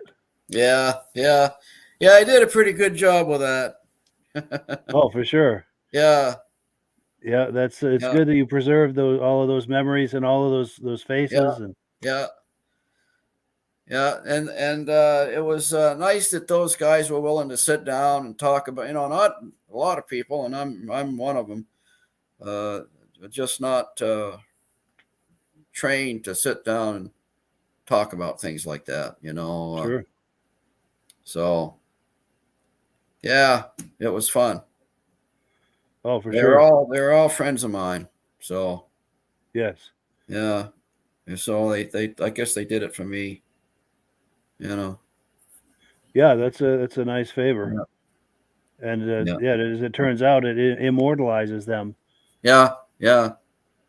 Yeah. And their families each got a DVD. The ones that are on there all got DVDs. Nice. Yeah. And the old guy in the beginning that was wearing the Johnson clothes like they used to wear before they started coming out with snowmobile suits. Yes, the wool. That's Mary Vashaw. We just lost Mary, 96 years old. Really? Yeah, just this last summer. Wow. So, yeah. Now, Yeah. do you remember what year we inducted Ed Stab? 2018. That's what I was thinking, but all I find is an interview I did with him, and I can't find the actual induction. And I know I saved it as a clip. Yeah, I think 2018. Huh. All right. Well, I'll keep Yeah. looking. Yeah. And if you want to just talk about whatever memories you have while I search for this. Yeah. Well, talking about Ed Stab, we were Shane Beatty and I in 2013 were talking about putting on the Grand Prix. We were green at doing this. We hadn't done a race since 1977, the last Grand Prix that the town held.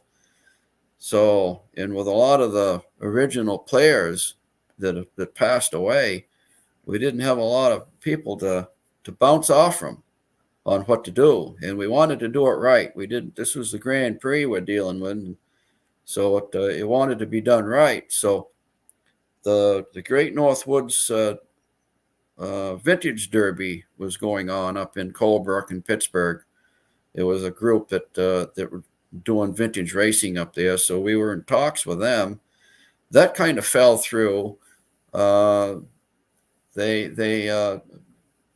wanted a little bit too much money, so we just couldn't afford. And they would have done a good job, there's no question, but we just couldn't afford that, so we kind of gave up on having them do it.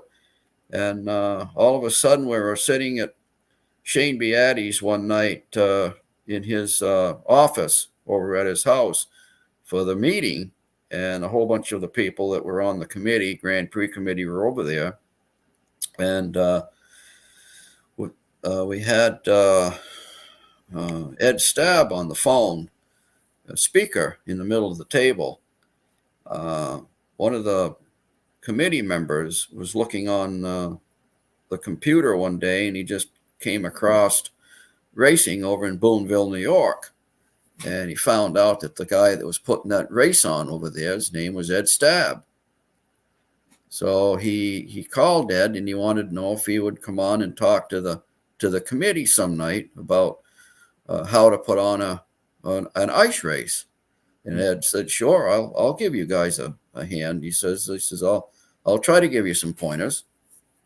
So he's on the phone, and he's telling us what they do over there and how they lay ice down and a few of the other things that needed to be done, to put a race on. And finally, Kenny Bolins, who's the guy that found Ed, Kenny was about ready to button up the meeting, and Kenny blurted out, he said, "Ed," he said, "look," he said, "would you be willing to come over and help us put this race on?" And Ed said, "Yeah." He says, I'd give you guys a hand. Now, bear in mind, Ed lives 6.5 hours away, and it's not interstate.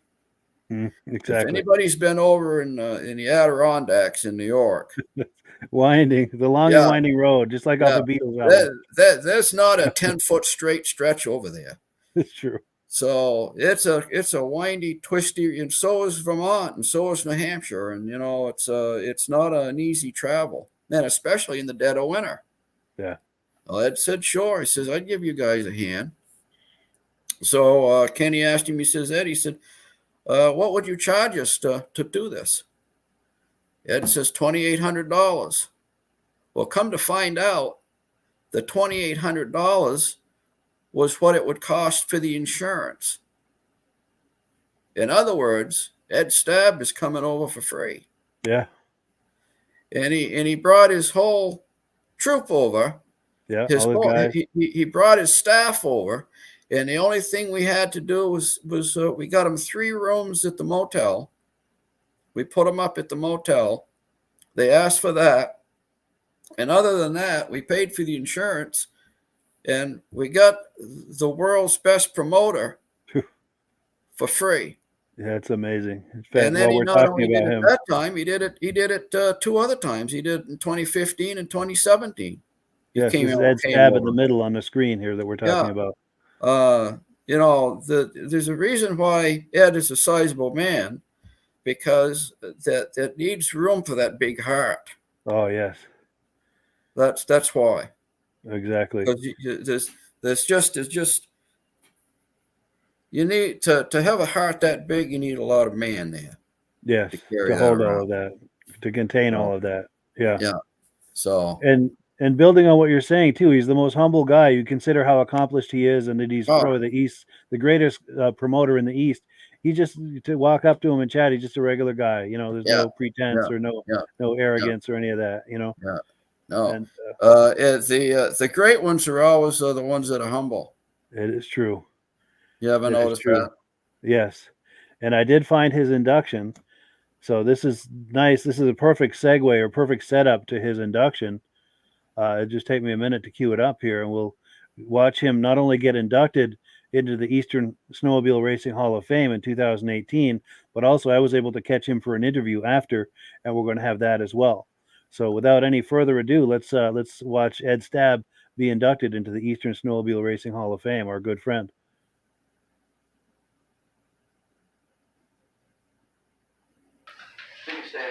Edward Stab, racer promoter, inducted into the Eastern Snowmobile Racing Hall of Fame 2018.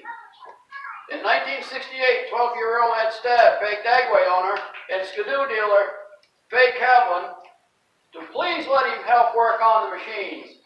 He was so convincing, Cavlin let him. In 1971, Ed joined the Explorer Post 505, whose sponsor was the USSA. His troops sold food and many of the USSA sanctioned races. Ed began racing snowmobiles in 1974 and a 1974 Polaris 340, and again in 1975. He co-owned the 1976 Mercury 250 Snow Twister and helped sponsor a lighter rider to drive it, and it took many first-place trophies that year. Ed began grooming trails and repairing rental sleds for the Northwest Passage Hotel. It was here that he rented the workshop, calling it the Outpost, started selling used snowmobiles, and was a parts unlimited dealer until 1981. In 1979, Ed built his first racetrack at the Northwest Passage Hotel. He was not only involved in putting the race on, he also raced to second place finish. He saw the first New York Vintage Sled race in 2002, was a member of the board in 2003, took over as chairman of the New York Vintage Sled Racing from 2004 to 2015. Under Ed's leadership, over racing enjoyed a resurgence in interest not seen since the 1970s. Ed ran 8 100-mile endurance races on several New York lakes for 7 years. Ed Stab was named Grand Marshal for the 2011 Boonville Snow Festival. He hosted his first vintage snow in Boonville, New York in 2005 with 176 entries. Ed was host of the first national show at Boonville in 2010 with 254 entries. He was a judge at the national show at St. Anne's, Michigan in 2012. He hosted the second national show at Boonville, New York with almost 500 entries. Was a judge at Midland, Michigan National Show in 2015. Ed helped at the national show in Lancaster, New Hampshire in 2016. Ed was key in the enormous success of the 2014 50th Lancaster Grand Prix reunion race. He brought his entire staff, all working pro bono for this and every Grand Prix since.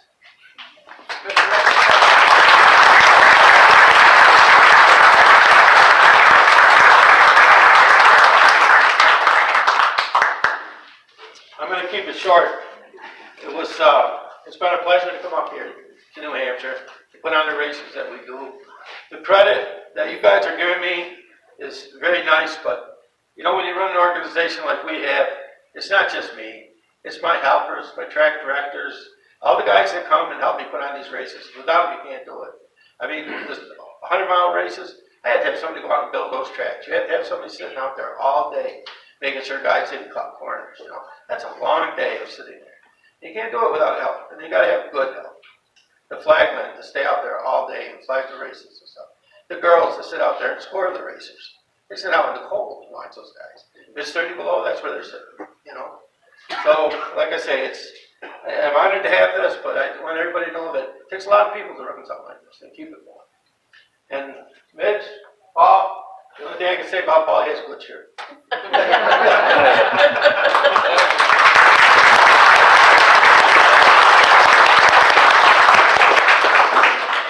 Every spoke wheel needs a hub. My name is Ed Stab. I'm from Boonville, New York.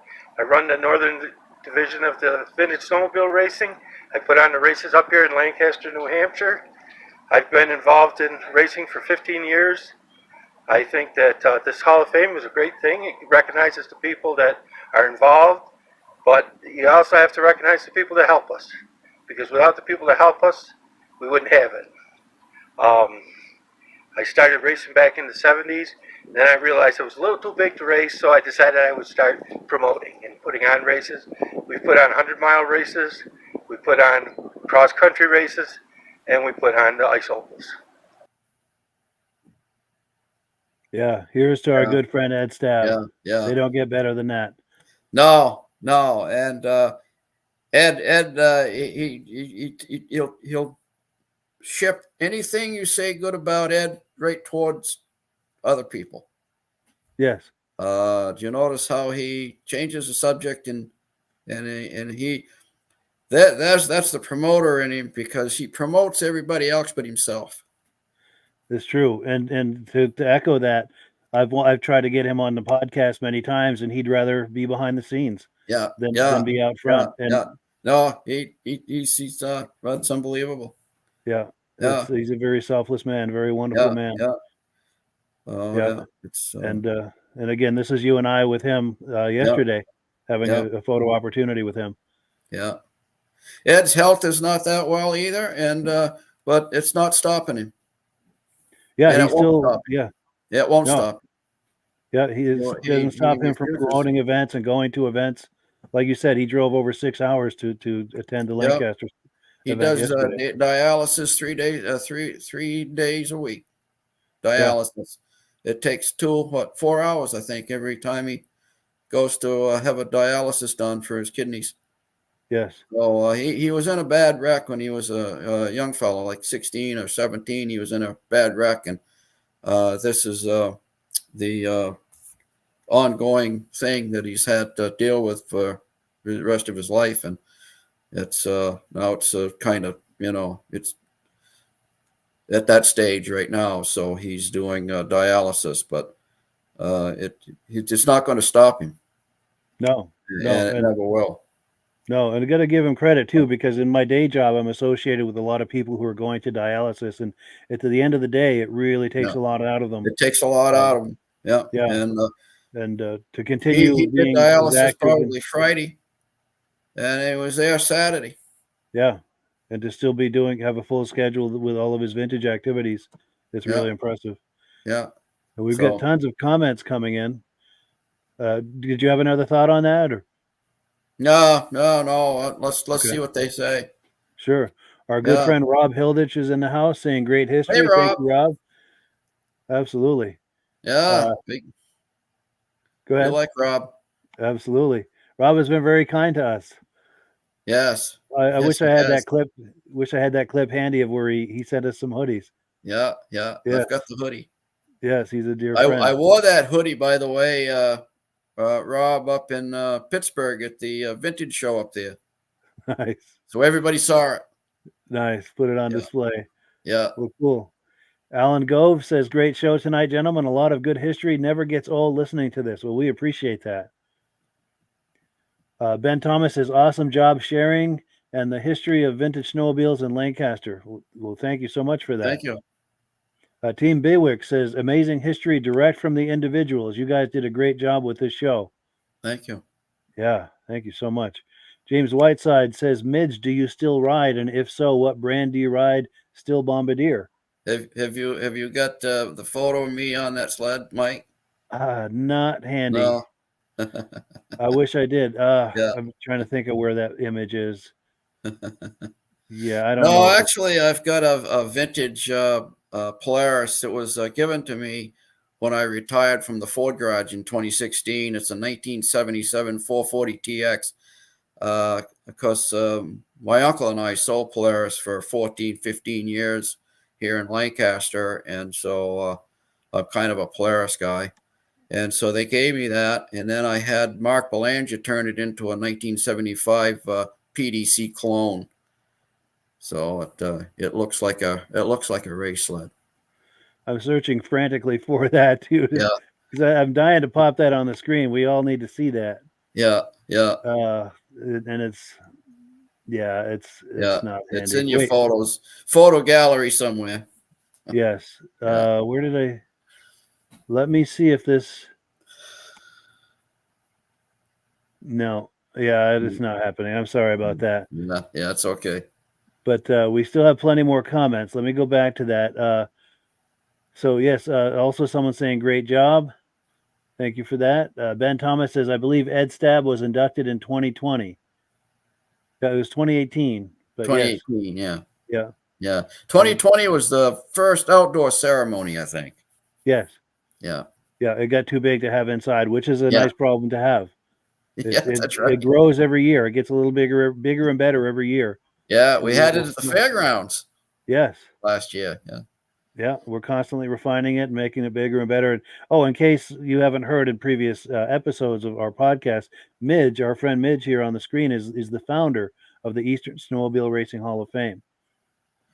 And he and I have collaborated on that and a bunch of other things. And yeah, he's doing a great job with that. Reese Fleury says the trip through Vermont is the worst. Yeah, when you're coming from upstate New York, definitely. Yeah. And Jeffrey Patton says, I raced at Boonville, New York in the 70s and ice a lot, and it was always super cold. Yes. Yeah. Tim Bewick says, humble is what makes an individual great. Absolutely. And there's no greater. No. Reese Fleury says, such a humble man and a great friend. Knows him personally. He sponsors 2 classes at our show every year. Yeah. Nice. Yeah. Nice to see He his buys friends weighing trophies. in. Yes. Yeah. Yeah. It's nice to see his friends weighing in. Many shows that'll buy the trophies out of his own pocket. Wow. That's amazing. And here's someone on Facebook saying, always a pleasure to talk to Ed at our local shows. Such a great guy. And Ed Chukalowski says, Ed is a great guy. I'm honored to know him. Mm-hmm. Very nice. It's cool to get these testimonials for him, you know? Yeah. Yeah. Dave Hill says, hello, guys. Hello back. James Whiteside says, great show, guys. Love the vintage snowmobiles, and thank you. And here we go. Someone on Facebook saying, Midge, I worked at a Ford garage for 36 years in Wausau, Wisconsin. Absolutely. Yeah, that's great. Got something in common. Yeah, that's great. Well, cool. So, yeah, that's about all we have for you tonight. And we managed to go almost a full 2 hours. Good times. And it's nice to see everyone on here through the whole thing. You know, it's because a lot of times people would check in for a few minutes and go. But it looks like most of the people here have been on for almost a full 2 hours. Yeah. And we really appreciate that. Yeah. Yeah. But is there anything, Midge, that hasn't been said or hasn't been discussed in what we've been doing tonight? Or No, I think we've pretty much covered it, Mike. yeah. It's a shame that the weather is changing the way it's been, with Yeah, no these milder snow winters. and no cold weather. So it's even the snow derby is not happening this year in Lancaster, which is yeah, These milder winters are killing us. that's killing us. Yeah. Yeah. I hope it's just a pattern. I mean, you saw it, I think 79 and 80. Remember those 2 years we're very shy of snow. Yeah. Those 2 years. And it's very similar to that. So Yeah, and every then once in a after while we'll that, get a few years where there's a pattern. then we had a lot of snow after that. So yeah. Hopefully this is just a pattern. Yeah. And we've got a few comments. Great show, gentlemen. Thank you for that. Ben Thomas says, thank you for another great show, and you are very welcome, and we thank you for being part of this. Reese Fleury says, thank you for a great show. See you guys Thursday. Yes. Yeah. And Kevin Colhane says, great way to spend a Sunday night. Better than Walt Disney. Remember in the 70s watching Walt Disney every Sunday night? And what came first, Mutual of Omaha's Wild Kingdom or Disney? One came before the other. I don't remember what the order was, if it was Disney or Mutual Omaha. Todd McMillan says, thank you for a great show. And yes. Tim A says, have a good night, guys. Thanks for sharing all the great memories. And yeah, we like to be that place where for anyone who has fond memories of snowmobiling in the heyday, we like to be the place where people can come and reminisce and hang out and share images and videos and stories and show and tell of sleds. And we're trying to be that place where that all happens. It's a celebration. I can't believe I aged in 12 years as much as I did with that video there that you. My hair was a lot darker and yeah. The clock is yeah. ticking, man. Oh man. Yeah. Yeah. Oh no, James Whiteside says 79 and 80 in Illinois. There were plenty of snow there. Yeah. Cool. Yeah. Dave Hill, we had a bad couple of years there. Yeah. Yeah. And Dave Hill is Dave from Alaska Railroad. He's a regular on a lot of these podcasts. Yes. And Dave from Alaska Railroad on Facebook. He's sorry you missed the show. He's going to rewind afterwards. We appreciate that. Well done as always. Thank you for that. Midnight Rider says, another awesome show. See you Thursday. Thank you so much. And Reese Fleury says, Mid had only one channel. Yeah, most of us had one or two channels for TV back in the day. Yeah, we had Channel 8. That was it. Yes, WMTW, Poland Springs, Maine. Yeah. Yeah. Yeah. Rob Hilditch, our good friend, says, what are you going to do to top this show? Good question. Yeah, the pressure's on now. Yeah. We've got at least one, maybe even 2 more weeks worth of video clips in the can, kind of like what we've been doing the last 2 weeks. It'll be more of that kind of thing, but we've still got a little bit more for you. We're going to try to make this a fun winter for everyone. But we thank you, Rob, for viewing tonight, and we thank you so much for everything you do on Wednesday and Thursday nights as part of the Muscle Car Podcast and the Vintage Snowmobile Podcast. And one of these times we've got to get Midge on Thursday night to hang out with us. So that Rob and Midge can finally meet, because they've been kind of communicating through me on the podcast for several years now, and we got to get them to meet, and we should do it soon. Definitely.